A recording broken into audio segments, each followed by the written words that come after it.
Good morning, Manila students. How'd everything go during coding? Great, great. At this time, our Christian Booker, a junior here and one of our coding students, is going to come up and introduce our special guest to you.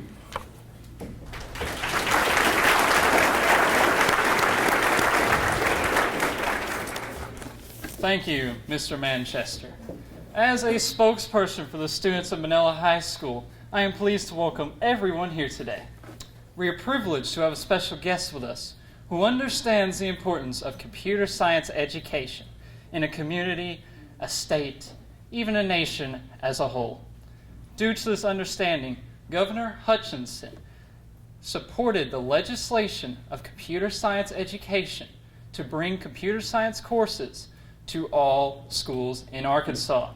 Manila High School is an example of this, having 4 separate computer science courses. I personally would like to thank Governor Hutchinson, as I am a direct recipient of the initiative to teach coding in high schools, as well as a direct recipient of the fundings the state has provided due to this initiative. Our governor, the Honorable Asa Hutchinson, joins us here today to support our ongoing commitment to the Computer Science Initiative. Governor Hutchinson's career as a public servant is filled with many accomplishments. In 1982, President Ronald Reagan appointed Mr. Hutchinson as U.S. Attorney of the Western District of Arkansas, making him the nation's youngest U.S. Attorney. In 2001, Mr. Hutchinson became the Director of the Drug Enforcement Administration. For 3 terms, he even served as a U.S. Congressman. He was even appointed as Undersecretary of the Department of Homeland Security and served as the leader of the National School Shield Initiative Task Force, established to keep American schools safe.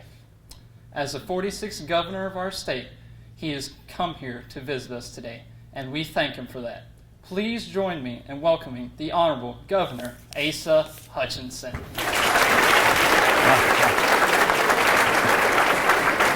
Thank you, Christian. Very nicely done.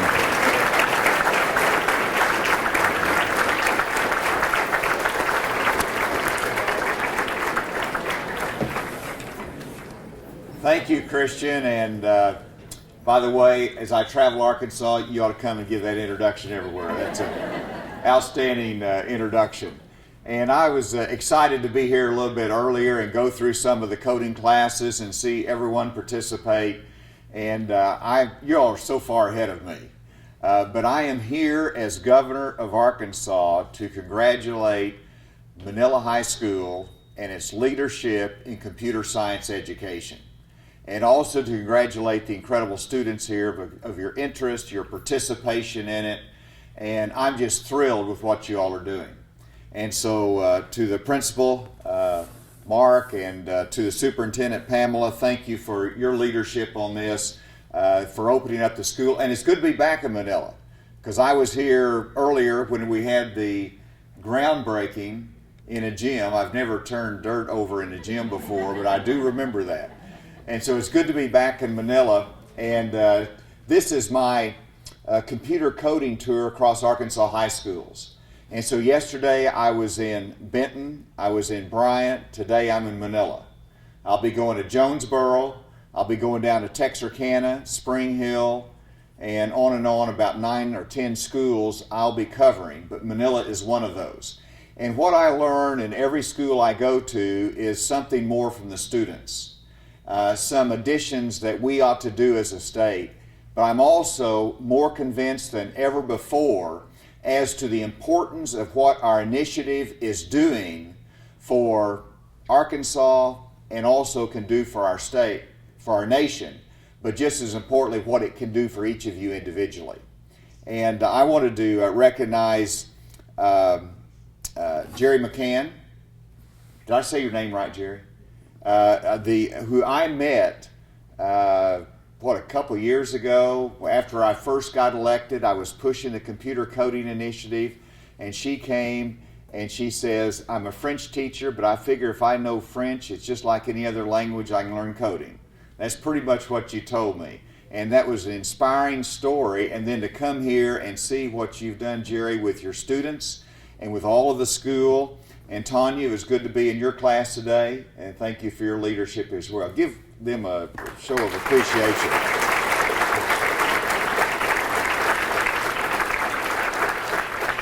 You know, a couple of things that I learned here. This is the first school that I've seen done an hour of code for every student in the school. That's incredible. And to see that kind of participation. Secondly, I learned that because of the computer coding initiative, you had 2 graduates last year that went to major in computer science in college. That's an impressive statistic. And I want to tell you a couple things about it just to encourage you and let you know how important this is to the state, but the opportunities that it presents. First of all, Arkansas, you know, you like to be number 1 in football. You like to be number 1 in sports. Arkansas likes to be number 1 in anything we can achieve. Well, right now, we are leading the nation in computer science education. Is that something?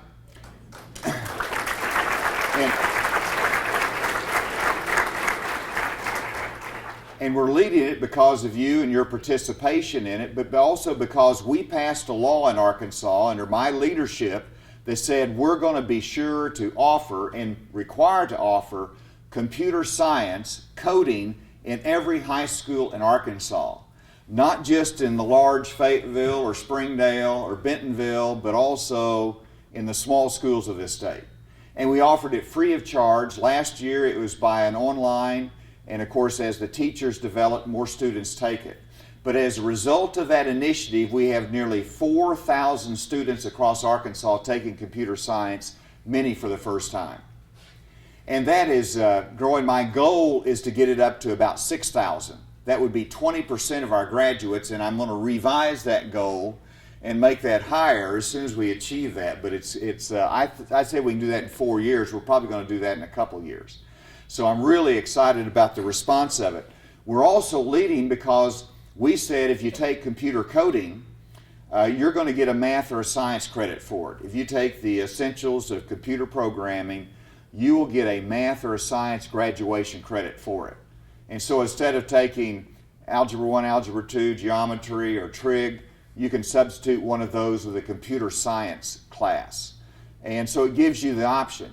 Now the choice is yours, and you can make the choice to take those classes or not, but we are offering that to you and encouraging you and saying this is a good opportunity.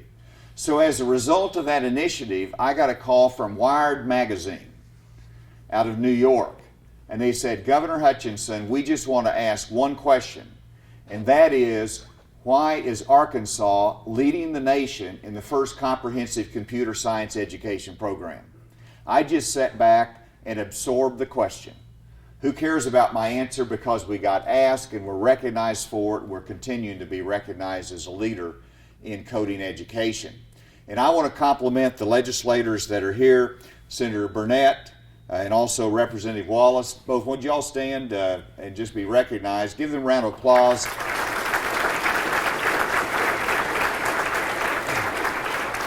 They supported this initiative as well as the funding of this initiative. We put $5 million behind it. By the way, we'll need that support again. But they've been great supporters of this. And Mayor, thank you for joining us today as well and making this occasion special. So we're leading the nation in it. Why is it important though? And it's important because whenever you get your education, what do you want at the conclusion of that? You want a job. You want to be able to make a living. And in computer science, there is estimated to be 1 million jobs unfilled in the computer science field between now and 2025. So over the next 10 years, 1 million unfilled jobs across the nation. This is one of the leading fields that you can get a job. Secondly, you can just have a certificate in computer coding, and if you're good, you'll start at $60,000 a year. That's not a bad start. And so these are opportunities for you just in Arkansas. And you say, well, do you have these opportunities here? And my goodness, yes, you do. There's right now at least 1,700 unfilled computer science jobs right here in this state that people are looking for. And then secondly, And this is what I love about it, because I grew up in a town 1/3 the size of Manila. I grew up in Gravette, about a town of 1,000, and whether you're in Gravette or you're in Manila, you can run the world from Manila if you know the ability to code and you've got access to high-speed internet. And that is absolutely true. And so your future can be right here if you develop those skills and create those opportunities. Now, I want to tell you just a couple stories, and we're going to play a video, short video, and then I'm going to let you, I'll say a few more words, and you all can ask me a couple questions if you want during the time today. But a little bit of my background, I mentioned I grew up in a small town. It was actually a farm outside of town. And because of education, I had some opportunities in life. I got through college, I got to law school. I was the first one in my generation to do that.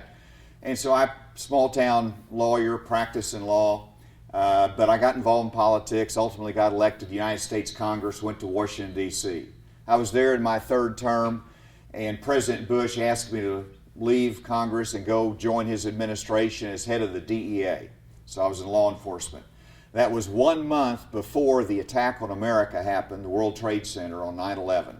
So that changed everything, and the president said, I need you with your experience to go over and help set up the new Department of Homeland Security. And so I'm there, and this is post 9/11. The threats to our country are immense. And I'm called into the Situation Room in the White House, where you get your secure briefings with the President of the United States. And we're briefed by the CIA on the latest terrorist threats. And the President turns to me, sitting to his right, and said, you heard that, Asa. What are we doing about that threat? That's when you want to turn to the person next to you and say, John, what are we doing about that threat? I didn't have anybody to turn to. And that was my job, was to protect America. And you look at the challenge that we faced from all of the flights that come in the United States, all the containers that come into the United States, and we had to figure out some way to keep commerce flowing and to protect our country. And guess how we did it? We did it through information technology. It wasn't always the guns and all the sophisticated technologies you could have, but it was information. And you first gather information by saying all the ships that come in and bring containers have to give us information 24 hours in advance for all the shipments. And we analyze that information, and rather than inspecting every container, which would be, you couldn't do, you targeted the ones that posed a risk to us. And so a shipment comes in from Hong Kong, and it's labeled chilled trout. And it's coming from Hong Kong up to Canada and into the ports on our west coast. And we analyze the information, the shipper, where it's coming from, where it's going, and our National Targeting Center said, this shipment looks suspicious. We opened it up, instead of chilled trout, it was a shipment of illegal arms. Our country is safer because of it. Who created that analytics that gave us the technology and the analytics to know that this might pose a risk? And the answer is coders. Just like the experience that you just had in doing video games, you use that same capability to do analytics and softwares that can analyze massive amounts of information determining threats to the United States. That is interesting to me and helped us to be successful. Another example is we had the Madrid bombing attack. Someone threw a bomb into a trash can, didn't throw it, they placed it into a trash can that blew up and killed people in the subway station in Madrid. The president said, we got to do more about this in the United States. What do we have? We had video cameras that were in subway stations, and people would sit around and look at those video cameras. Someone, a coder, came up with a software application that detected suspicious behavior. And it saved manpower, resources, and kept us safe. Because if you go up to a trash can and you casually, what do? You throw it in. But if you're a suspicious person, what do? You go up to a trash can, you look both directions, and you sneakily put it in. And so the software was able to detect those that might pose a risk. And you can apply what I just talked about into agriculture, in measuring water to the crops, to save on your water resources. You do it by software. A coder develops that. You can do it in terms of the medical field because you have to analyze medical data. Coders do that. You can do it in the legal profession. How about manufacturing? You say, I just want to go work in a manufacturing plant, get a good blue-collar job, provide for my family. You go in there, and guess what the first thing you're going to see? Robotics. That's how we do manufacturing in the United States. So whatever field you go into, coders will shape the future. And so how can you shape the future if you don't have that experience in computer science? And so you all are leading the way in it. I want to congratulate everyone. And with that, let's see if we can show that video with our technologist here. What's your name? Chastity. Chastity, thank you for your help today. Y'all like that?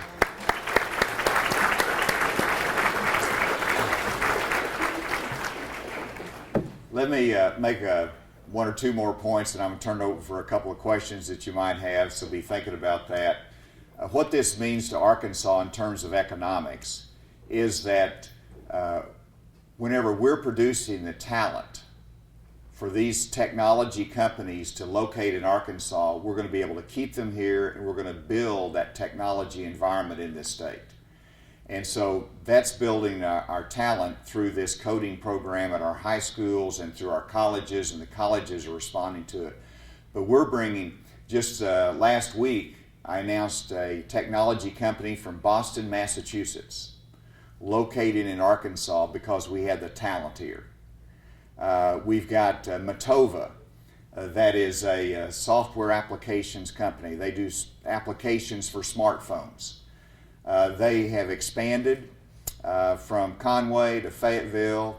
I understand they're actually doing some things in Jonesboro as well. And so the technology companies in Northeast Arkansas are growing as well. And so that's really changed the dynamics of our economy, and I hope that we can become a micro hub of technology right here in Arkansas. So you're a big part of that.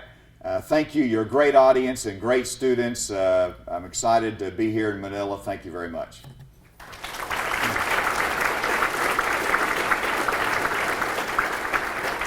Do I have time for a question, Mark? Yes. All right. So is there any questions from the students or comments that you would want to make? Maybe it's something you think your governor ought to know. Yes. What can we do to encourage other state students for their students?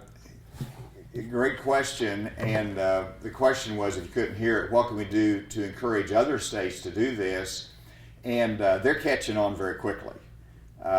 Because governors learn from each other, and so we see some great idea in one state, other governors will duplicate it, and so it's exciting for me to go to the National Governors Association, meet with the other governors, and they're saying, I can't believe that's happening in Arkansas, how can we do that? And so it is happening. I think West Virginia is looking at doing it, and so I'm encouraging other states to do it. The President of the United States is trying to get funding for expanding computer science education across the country as well.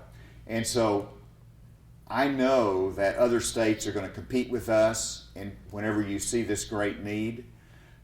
So we're starting on the cutting edge. The question is, can we stay there? And that's exciting to us because this is a good thing for our country. And like you said, I want the other states to adopt it as well.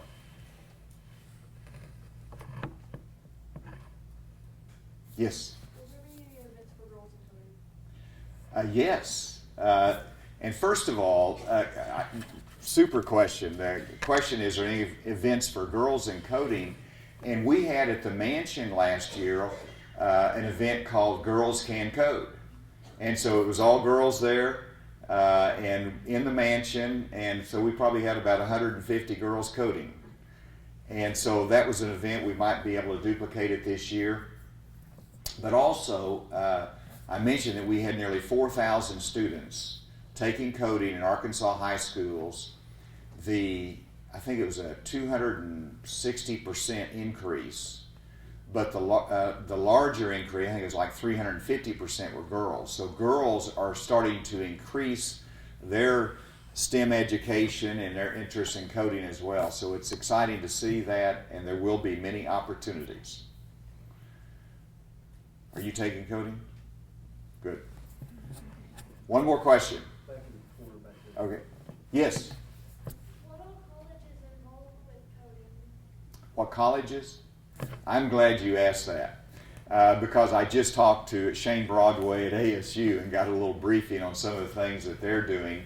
But a couple of the questions I've been asked lately is there concurrent credit? And this is a need for us. Jerry? She left. Oh. Sorry. So what's it going to take to get concurrent credit? Well, That's a challenge, isn't we're it? actually already working on it with ASU. One of the professors there has contacted me, and we're seeing what we can do about it. So it's in the progress. Because I know that's a great interest of students, and so ASU is going to be working on how you can get some concurrent credit. But regardless, they have a very good computer science program at ASU. In addition, UCA started a coding academy in Conway. You've got Arkansas Tech engaged in elevating their coding programs and computer science. And so what our colleges have done in Arkansas is to see what's happened in the high schools and say, if we're going to be producing this kind of talent out of our high schools in computer science, they've got to elevate their game, and they're doing that. And so there's going to be a lot of opportunities in our colleges, and they have some excellent computer science programs, and they're going to continue to improve on those. Great question. Did I miss anybody else that's out there? All right. Thank you all again. Thanks, Mark.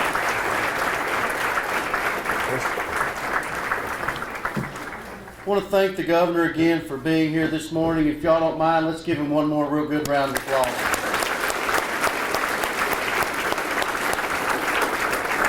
It's a real privilege, and his support of computer science is immeasurable for you.